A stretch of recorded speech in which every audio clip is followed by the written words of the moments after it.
2019. So good morning, everyone. It's still morning, right? It's 7 o'clock for me in the morning. I am giving a talk on the code that Baris Tuncer, he was my former PhD student, and he did an internship with MapleSoft here at the Maple Company, and he installed some of the software we had been developing. It was part of his PhD thesis. I like to think I actually contributed something more than just ideas. I did some of the code as well that he couldn't do. C code. I taught him how to code in C. So this is some work that we did over a number of years, and it's in Maple 2019, the current version. So I'm going to point, there's a polynomial here.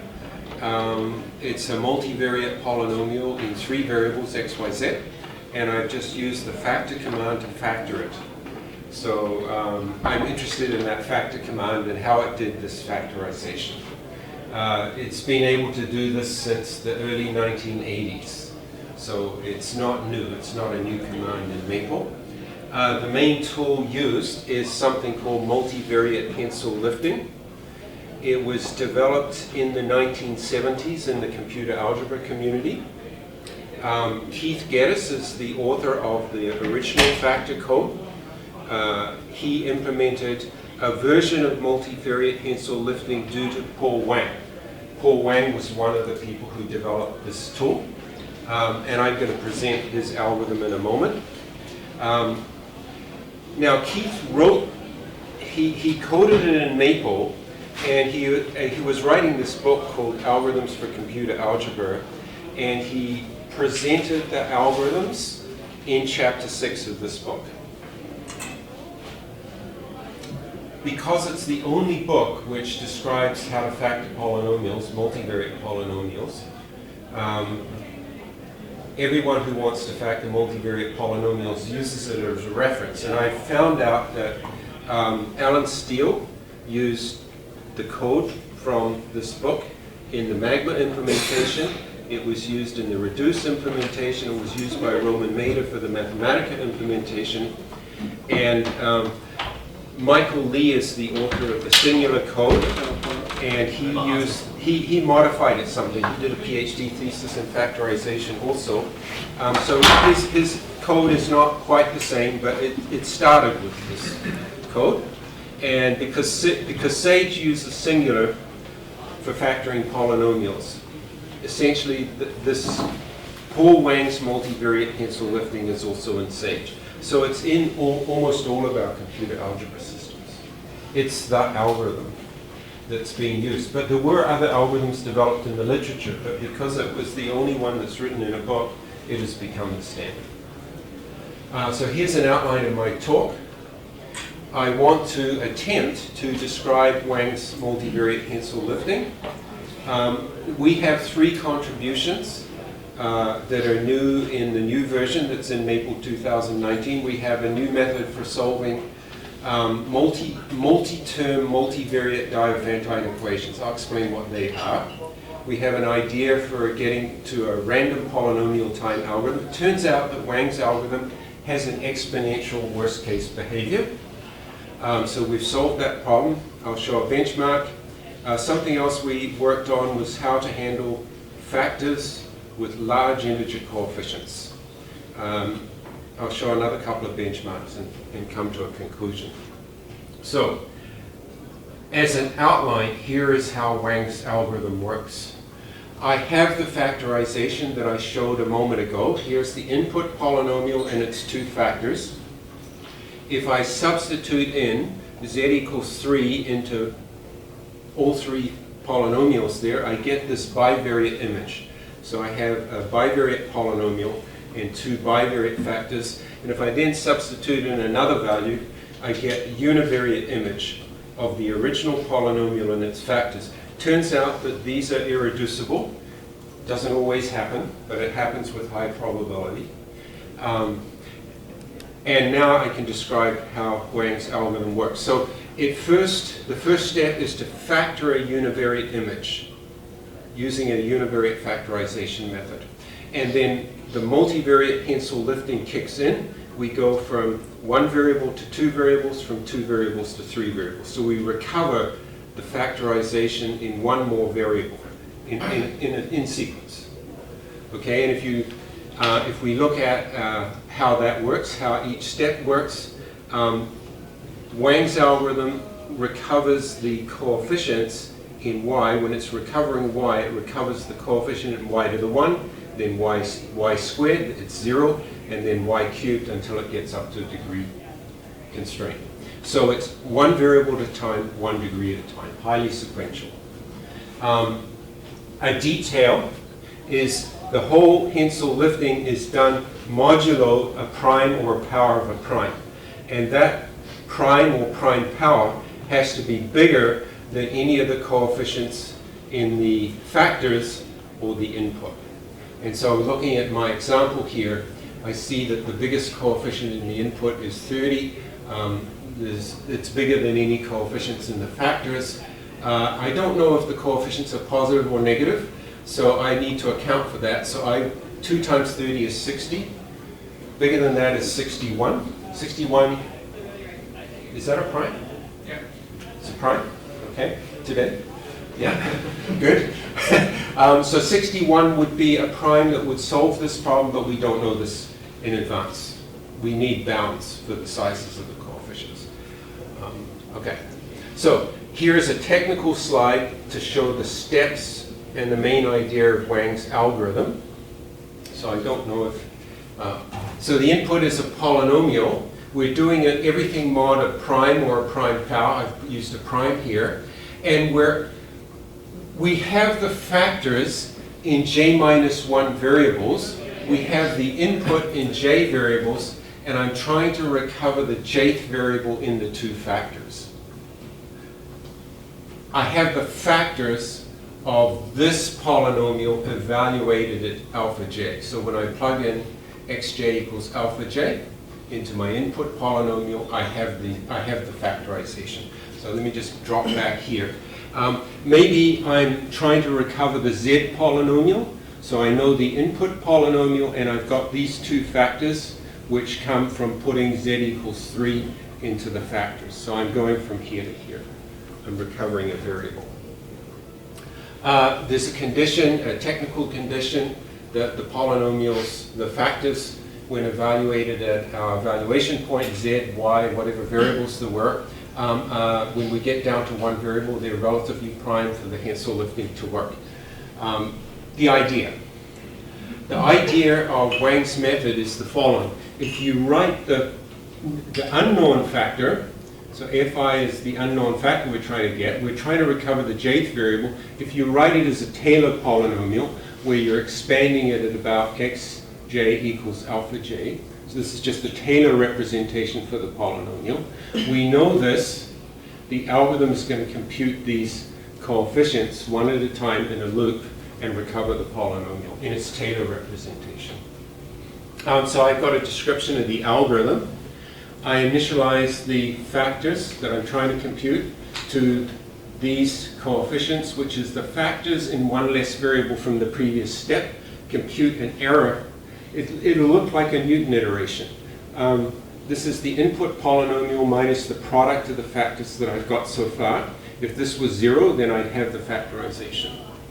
Okay, I have a loop. I compute a coefficient, a Taylor coefficient of the error polynomial. It's the coefficient in xj minus alpha j to the k. And if that's not 0, I have to solve a multivariate diophantine polynomial equation.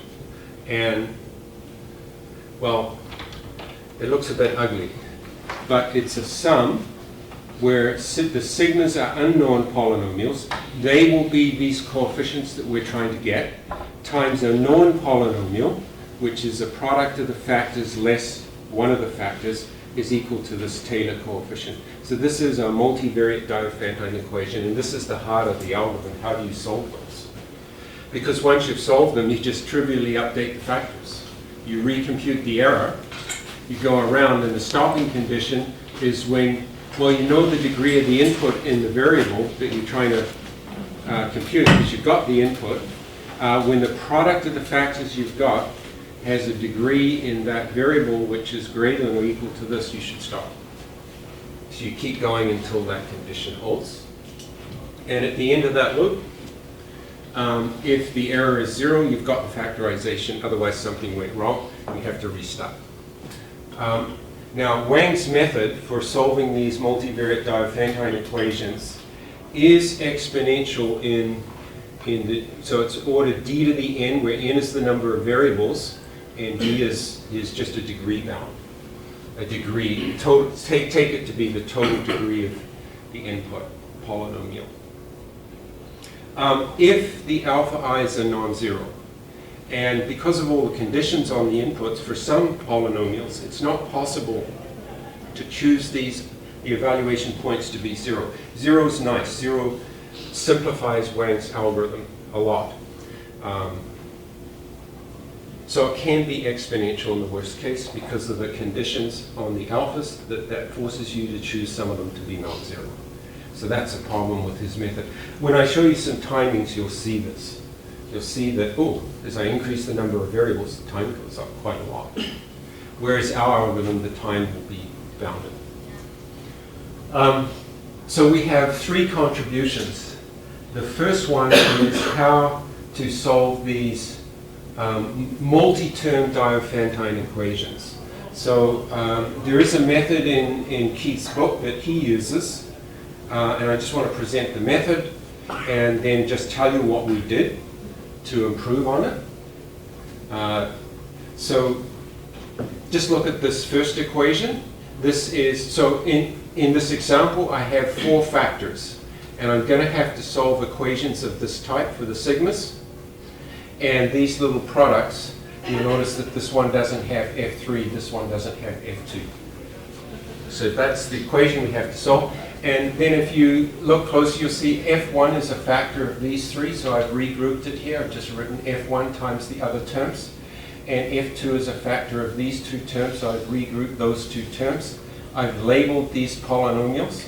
And now what I'm going to do is show you how to solve it by solving 2-term multivariate diophantine equations. So this is a 4-term one. We can reduce it to 2 terms. And the reduction is you solve sigma 1 times b1, that known polynomial, plus unknown tau 1 times f1 is equal to ck. You solve for sigma 1 and tau 1. That gets you the sigma 1 and the answer you're trying to get. But now for the next step, you are going to solve. This is equal to tau 1, so you're going to solve sigma 2 times that plus tau 2 times that equals tau 1. And that's a 2-term diophantine equation. You keep doing that idea. Okay, so this reduces it to 2-term diophantine equations, but they're all multivariate polynomials, and it all takes time. So our idea here is we are going to interpolate the sigmas, the unknown sigmas here, from values simultaneously. So I'm going to put in numbers for all the variables except one, except x1. I will have images of this polynomial equation. I will solve univariate diophantine equations for sigma 1, sigma 2, sigma 3, sigma 4, and then I will interpolate all the other variables. It's just a sensible thing to do. But in order to do that, to do a sparse interpolation, I do need to know what the monomials, the support of the sigmas are, meaning the monomials that are present in them. And then I will be able to set up a linear system of equations to solve. So the first step of this sparse interpolation is really to find the support, the monomials, the non-zero terms of these polynomials, and then solve a linear system. So let me go to this next slide.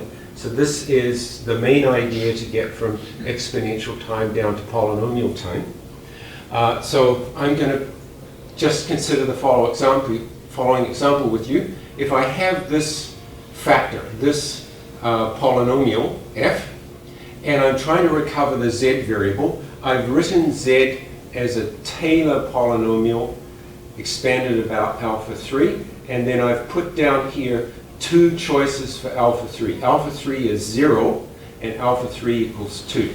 So this is the Taylor representation for f, expanded about z equals 0, and the Taylor representation for f expanded about z equals 2 here. And we're going to stare at those two polynomials and try and observe something. There's lots of things actually to observe. Maybe you can see something immediately obvious. So one choice in the algorithm would be to plug in z equals 0. 0 is a good evaluation point, because then this would be known, and these are the unknown coefficients I'm trying to get. If we put in z equals 2, then this is what we will start with, and these are the coefficients that I would get. What are the differences immediate in that example that you can see? What do you see? Sparsity. How? Well, z equals 0 preserves the sparsity. Yeah, there's no cubic term here, and there's no linear term, right? So that's what you mean? Whereas here, there's a linear term and a cubic term. Yes. So we lose sparsity if we do this. What else can you observe? What about sparsity in, that's sparsity in z, right? We lose sparsity in z. What about sparsity in the other variables? Do we lose sparsity in the other variables? If we lose sparsity in the other variables, if we lose sparsity in all variables, it is a disaster, because it's becoming dense everywhere, right?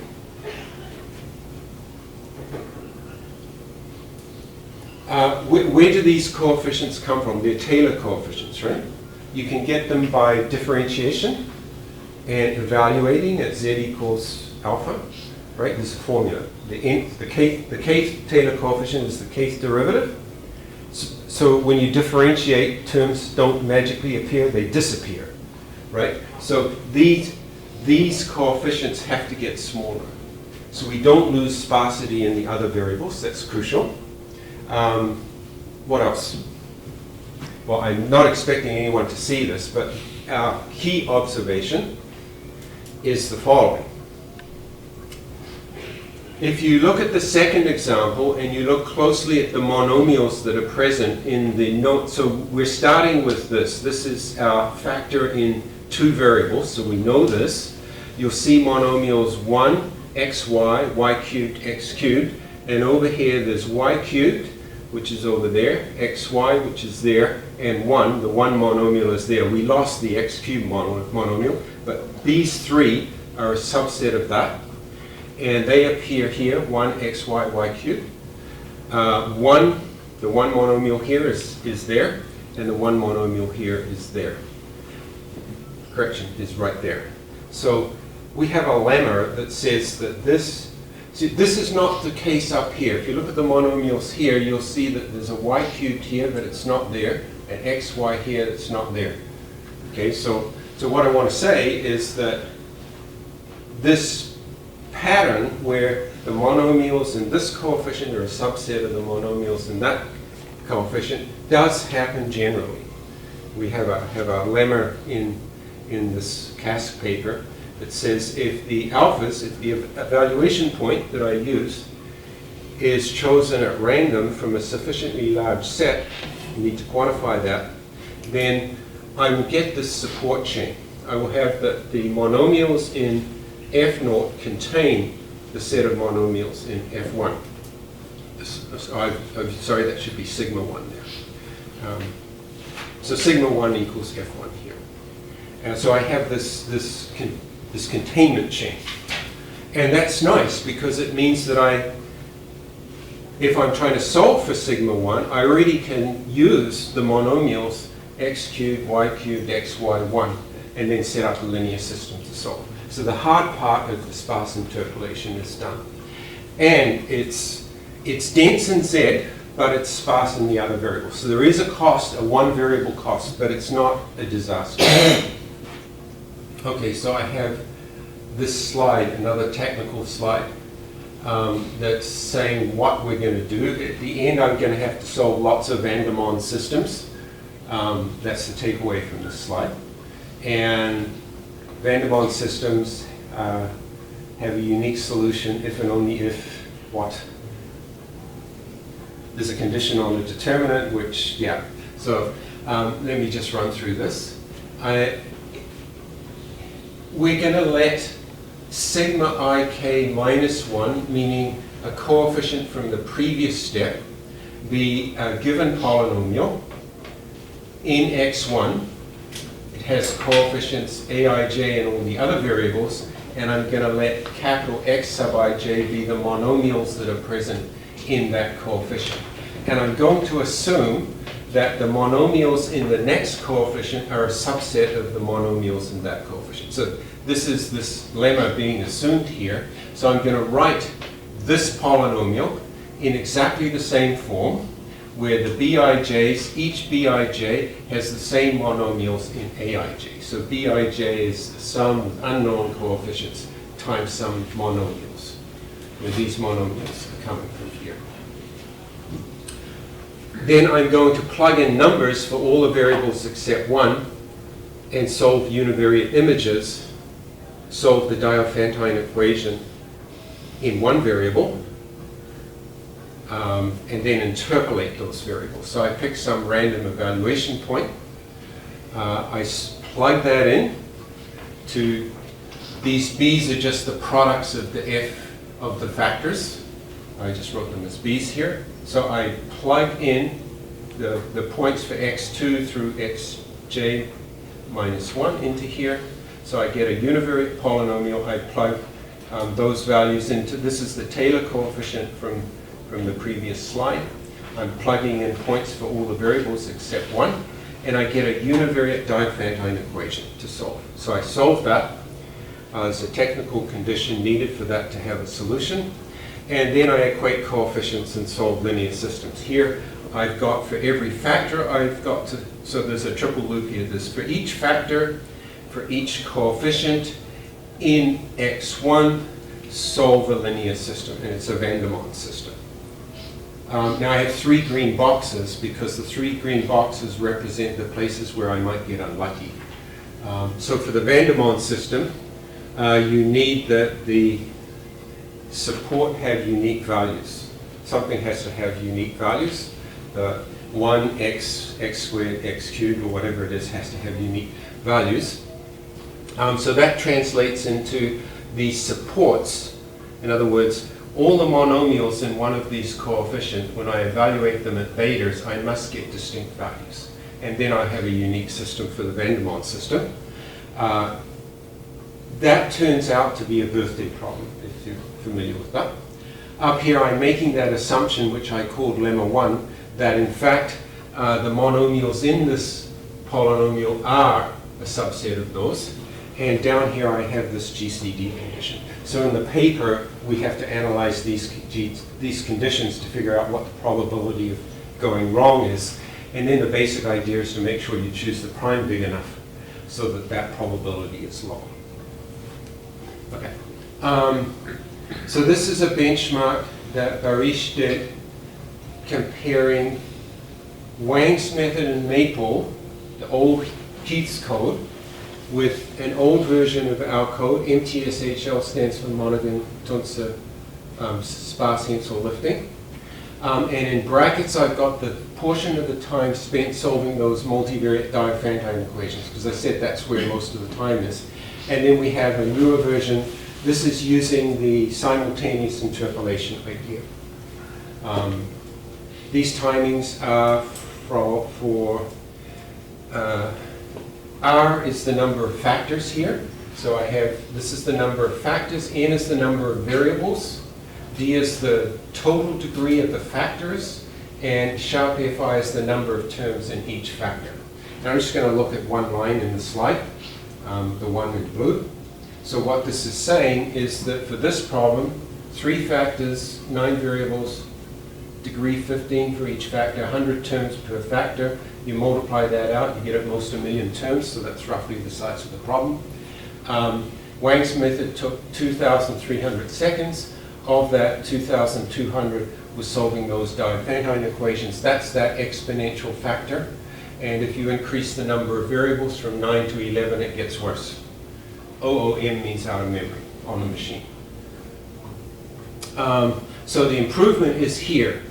We got the multivariate diophantine time down from 2,200 to 28. And the second improvement was to interpolate the coefficients simultaneously. We got this improvement here. So these are for randomly generated polynomials, which are not necessarily representative of real polynomials.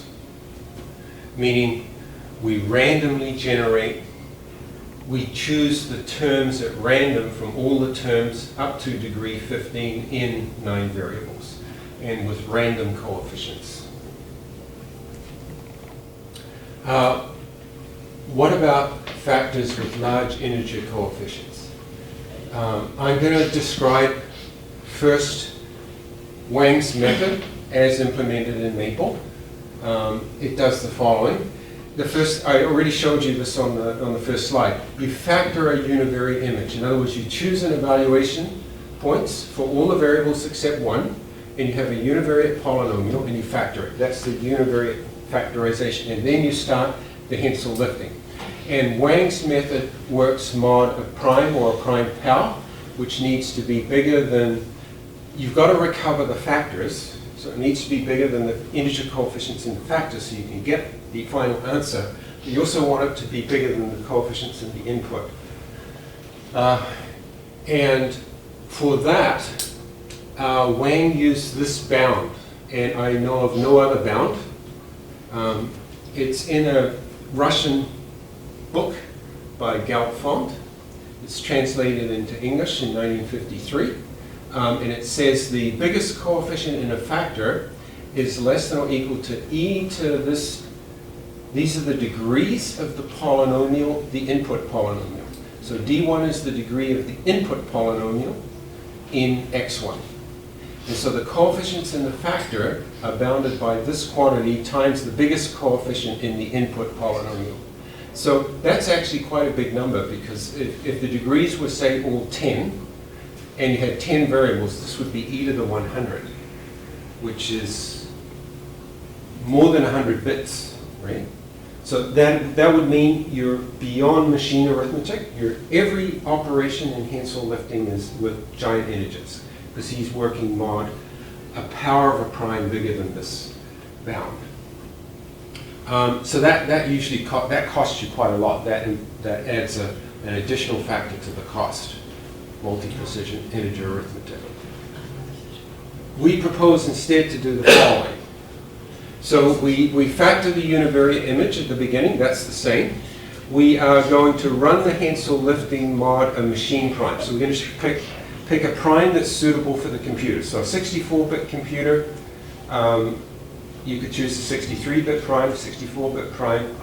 If you want to make it portable, you could choose a smaller prime than that. But pick a prime for which the machine can do arithmetic plus minus times on the machine. So it'll be fast. Run the Hensel lifting mod that prime. So now you've got the answer, the factorization mod the prime, but there are big integer coefficients in the answer, so you don't have the answer yet. So we have a second stage, which is a classical p-adic lifting, where we lift the factors mod p squared, p cubed. It's linear p-adic lifting. So we lift the factors up to the bound and then stop. We can stop if the error is 0.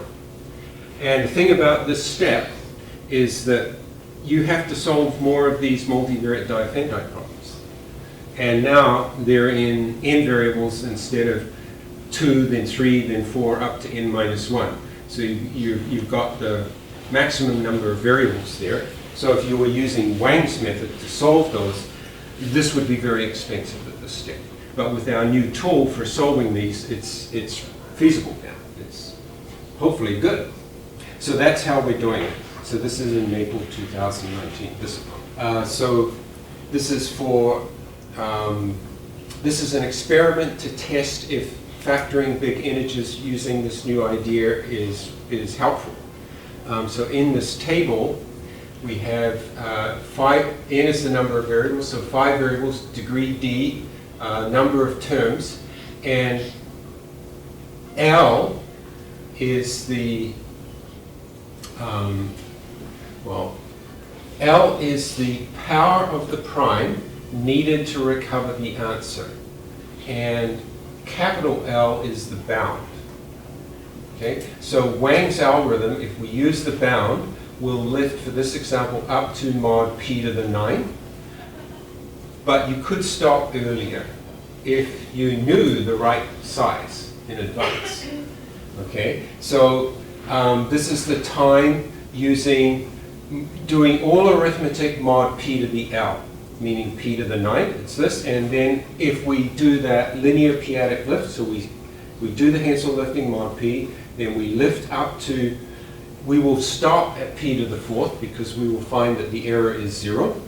This is the new time. So there's a reasonable reduction in the time. It's better than 9 divided by 4. So that worked, that experiment worked, that's good.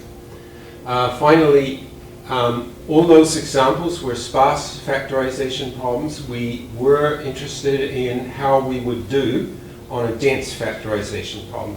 Why? Because Wang's method, even though it's exponential, for dense problems, it's not exponential because the polynomials have d to the n terms anyway. For a dense problem, all those terms are there. So Wang's method is not bad in those cases. So this example is for factoring the determinant of cyclic matrices. So here's a 4x4 cyclic matrix. You can see how it's constructed. You just rotate, you shift right the elements to form the rows. And here's the factorization of C4. And what you can see from this table is, okay, we didn't know whether we beat Wang or not, and we do on some of them, and we don't on others. So, for example, here's one where Wang's method is 3 times faster. For the bigger ones, we're maybe twice as fast. I have magma timings here on the right because I wanted to embarrass Alan Steele if he showed up to my talk, because I kind of know what's wrong with magma, but he hasn't fixed it yet, so I'm hoping just to embarrass him into doing something. That's a good way to get people to fix their system, but he didn't come to the talk, so when I showed this slide originally. But anyway, what you see is that even on this problem where Wang's algorithm should be fine, we're still competitive. That's the point.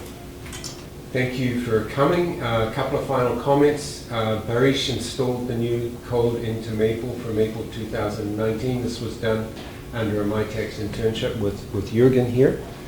And if anyone is interested, there's some papers that this paper is new. This paper has the analysis for all the failure probabilities in it, if anyone is interested. Thank you.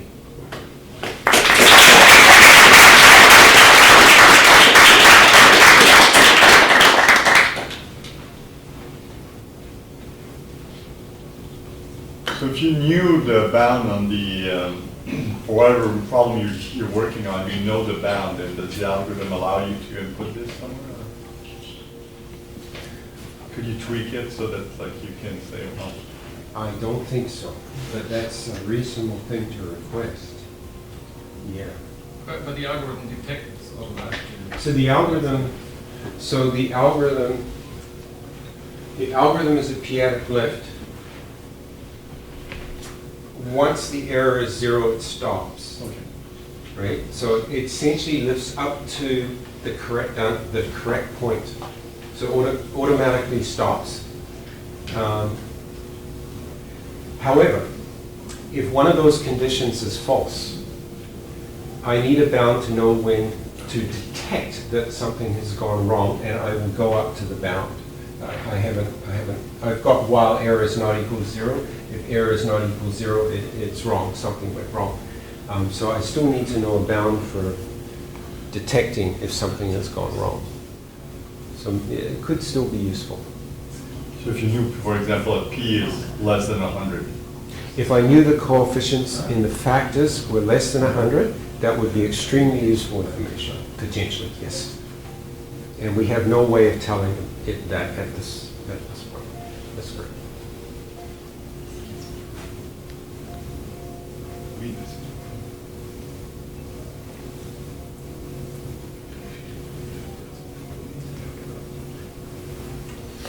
Yes, Jürgen. What about algebraic number coefficients? Oh, I haven't implemented it.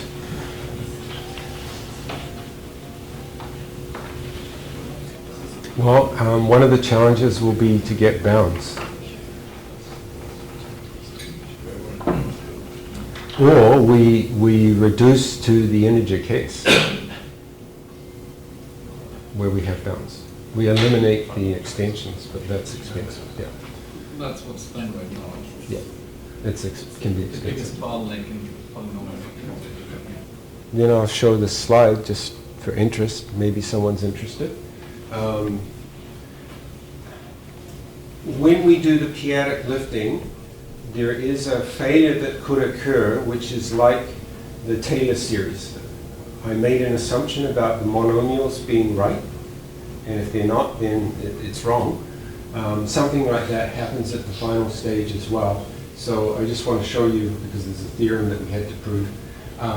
If we can, suppose f is a factor of a and it has large coefficients, so I have to go past mod p, I have to go up to maybe p cubed.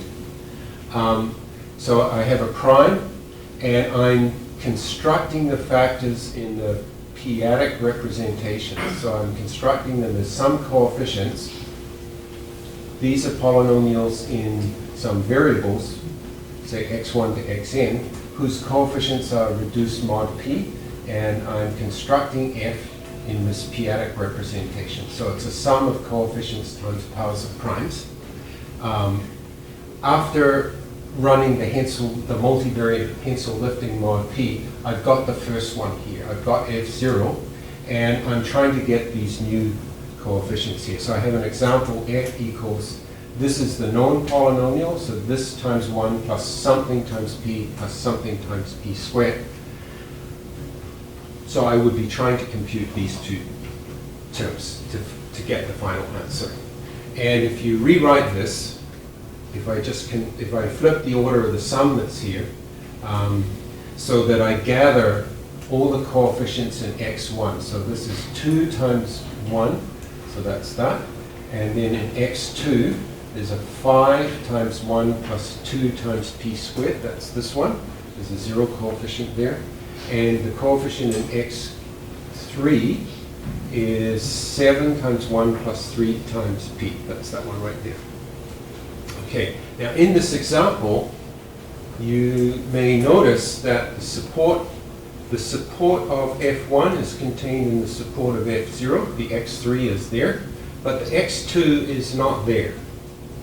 So this idea of using the support from the previous coefficient would break in this example. So I have the support of f0 contains the support of f1, so that's fine, but the support of this doesn't contain the support of that. Sorry? Yes, that's correct. Why did that happen? It happened because of this 0 here. Okay, now what does that 0 mean? This is an integer. It's the integer it's the coefficient of the factor. It could be negative.